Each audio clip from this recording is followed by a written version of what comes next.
Assalamualaikum warahmatullahi wabarakatuh. Bismillahirrahmanirrahim. Selamat berjumpa lagi sahabat-sahabat di dalam pembelajaran kita berhubung dengan asas tajwid Al-Quran di bawah subtajuk iaitu mengenali kriteria makhraj dan sifat huruf serta belajar bagaimana hendak menulis huruf hijaiyah yang ke-21 iaitu huruf Qaf. Sekarang kita telah berada dalam siri yang ke-23 dalam membincangkan huruf Qaf. Dan saya berpesan untuk terus belajar, iaitu subscribe, like dan share dengan kawan-kawan yang lain supaya sama-sama kita dengan kawan-kawan yang lain mendapat nikmat daripada apa yang kita belajar daripada Allah SWT berupa rahmah dan keberkatan insya-Allah. Dan kita teruskan dengan pelajaran kita hari ini. Baik. Sahabat-sahabat semua dapat perhatikan iaitu bahawa ini bentuk huruf kaf, iaitu seperti huruf fa juga yang kita belajar. Dan huruf kaf ini kita perhatikan ada dua titik di sana. Cara menulis huruf kaf, iaitu perhatikan betul-betul. Saya buat garisan supaya kita dapat panduan, iaitu huruf kaf kepalanya di sini. Kepala di sini daripada kiri, daripada kanan bawa ke kiri, naik ke atas, agak tidak beberapa bulat sangat dalam berbentuk tiga segi itu. Tarik perutnya ke bawah dan naik ke atas, kemudian bubuh titik. Jadi dua titik di sana. Itulah cara menulis huruf kaf. Baik. Kalau tidak ada titik, kita terus saja tulis lurus, biasakan diri tanpa garisan, iaitu daripada kanan bawa ke kiri sedikit, naik ke atas dan bawa ke bawah semula, kemudian mendata ke bawah dan panjangkan sedikit dan naik ke atas semula dan bubuh titik. Jadi itulah cara menulis huruf Qaf. Baik, kita pergi kepada ejaan ruminya ialah QAF, Qaf. Baik, nanti kita sebut macam mana kita nak menyebutnya bila kita pergi pada makhrajnya. Kita pergi pada kriteria. Dia mempunyai satu nama sahaja, kemudian dia boleh bersambung, boleh bersambung dengan huruf sebelum dan selepasnya. Kemudian seperti yang kita lihat bahawa huruf kaf pada titik, ia adalah jenis huruf yang menerima titik.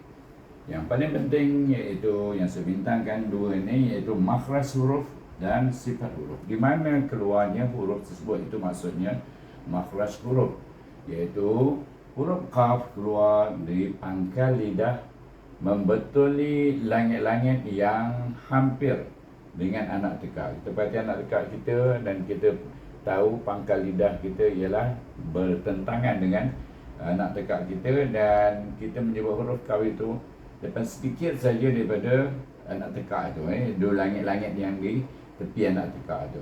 Jadi itulah makhrajnya. Baik. Kemudian sifatnya satu jahar. Kita nak menyebut huruf qaf ini, nafas kita tertahan, suara juga tertahan, iaitu syiddah, suara tertahan.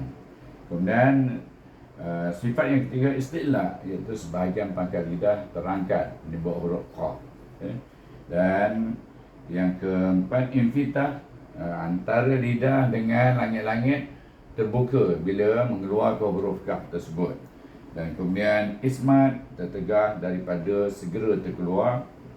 Maknanya bila nak menyebut huruf kaf itu dia tak ada terus keluar gitu kan, tak ada tertahan sikit.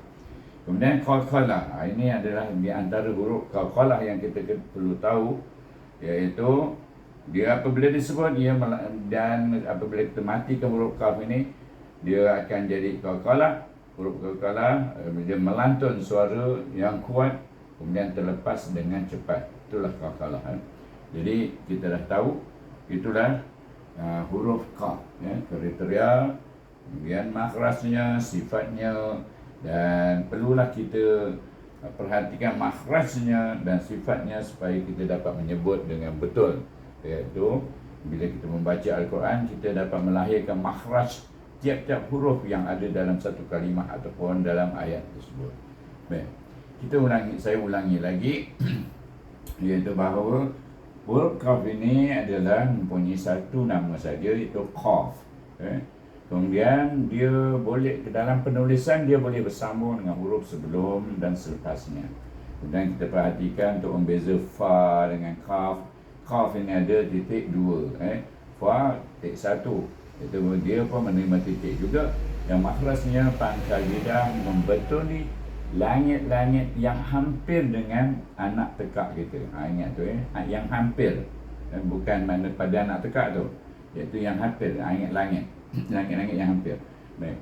Sifatnya satu jahar, dua syiddah, tiga isti'la, yang keempat infitah, yang kelima ismat, dan yang keenam qalqalah. Jadi jahar nafas tertahan. Syiddah pun juga nampak suara tertahan semasa nak memula menyebutkannya. Kemudian isti'la, sebahagian pangkal lidah terangkat. Infitah, antara lidah dengan langit-langit terbuka semasa menyebut huruf Qaf. Kemudian ismat, tertegah daripada segera terkeluar huruf Qaf itu apabila nak menyebutnya. Dan qalqalah, apabila dia disebutkan, dimatikan dia di hujung kalimah atau di tengah kalimah ataupun hujung kalimah yang bertasydid, suara kita melantun iaitu dengan kuat dan dia terlepas dengan cepat. Itulah penjelasan tentang huruf Qaf, dan semoga sahabat-sahabat semua dapat memahaminya, dan sekiranya tidak berapa faham, ulangilah, iaitu review video ini supaya kita betul-betul dapat ingat dan faham apa yang dikendaki oleh huruf Qaf. Ya, dengan itu habis kita siri yang ketiga, dan kita terus kepada siri yang ke-24. InsyaAllah.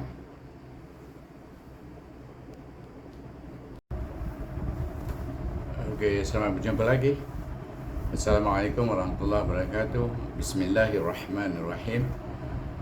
Kita sekarang teruskan pembelajaran kita tentang asas tajuk Al-Quran, siri yang ke-24 dalam membincangkan huruf, iaitu huruf Qaf, iaitu huruf yang ke-22 di antara 29 huruf hijaiyah. Dan saya teruskan pembelajaran kita pada hari ini dengan penjelasan tentang huruf Qaf. Sila tumpukan perhatian. Baik. Ini adalah huruf yang ke-22, huruf Qaf. Perhatikan di sini huruf Qaf ini dia seakan-akan huruf lam, itu daripada atas naik, tetapi dia lebih kurang 90 darjah dia ke kiri, daripada atas ke kiri darjah, kemudian ditandakan dengan huruf hamzah. Jadi huruf hamzah yang atas tu. Baik.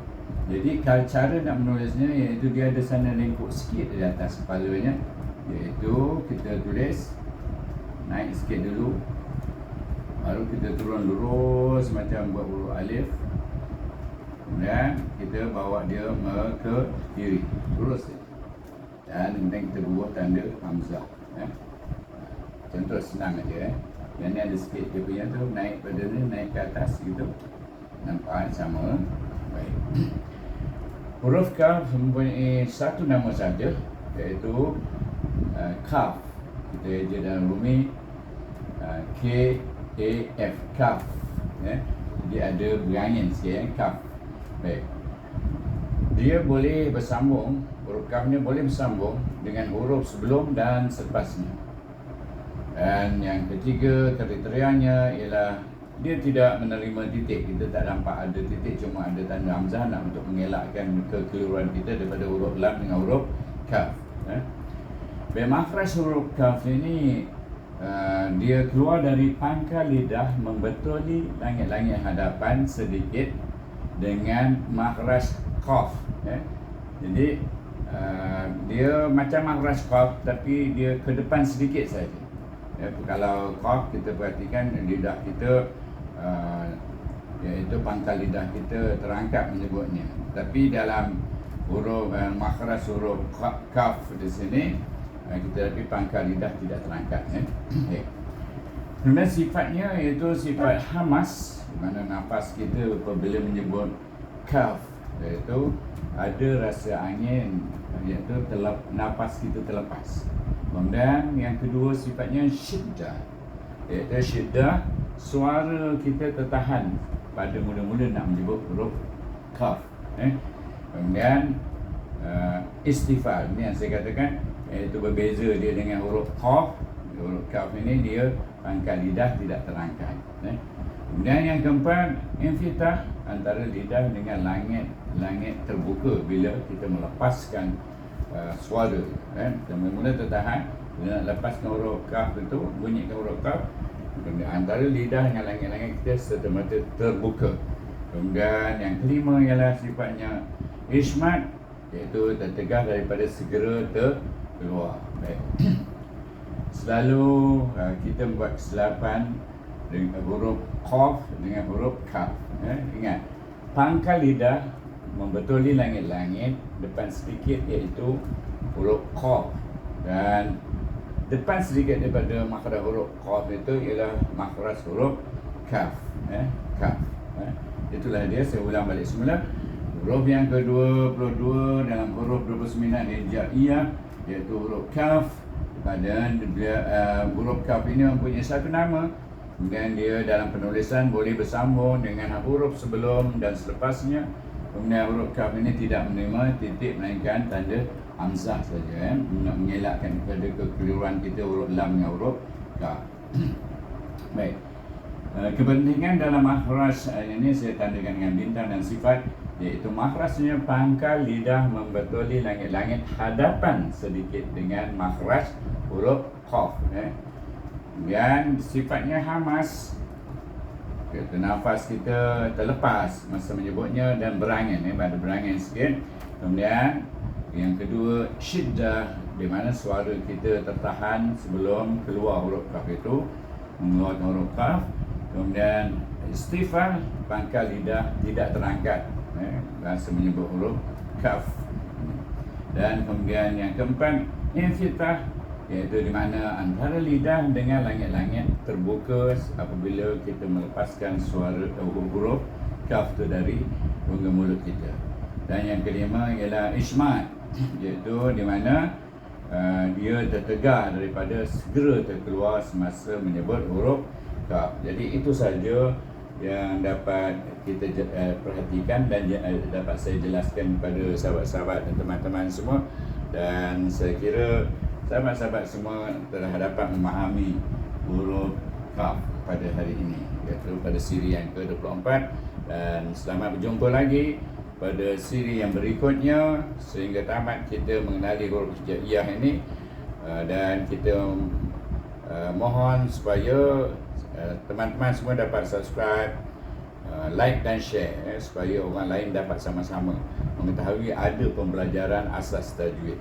Ini betul-betul daripada asas. Kalau tak tahu menulis pun, tidak kenal langsung, inilah dia peluang untuk kita mengenali huruf-huruf hijaiyah yang terdapat dalam Al-Quran. Saya sudahi dengan wabillahi taufiq wal hidayah. Wassalamualaikum warahmatullahi wabarakatuh.